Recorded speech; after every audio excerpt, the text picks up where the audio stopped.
ito yung mga magiging hindi lang sa DASMA, sa mga kataming lungsod, mangyayari dito.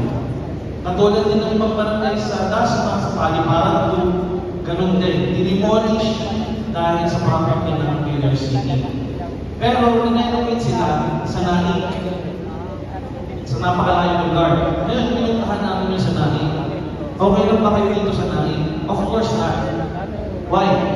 Kasi sa DASMA na sila pinanganak, sa DASMA sila nagkaanak, sa DASMA sila nagkanegosyo, and masakit sa kanila na tinapon sila sa Naik. Ay, sorry for the term, tinapon. I mean, relocate sila sa Naik.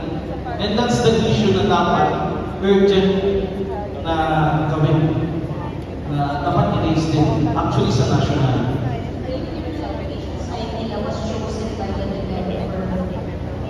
Yung ito ay by LGU kasi hindi mo yung sa iba pa to, ibang barangay. LGU sa PPA, we're relocating within the same LGU. Before we move on to the third question, so we may question in the having report.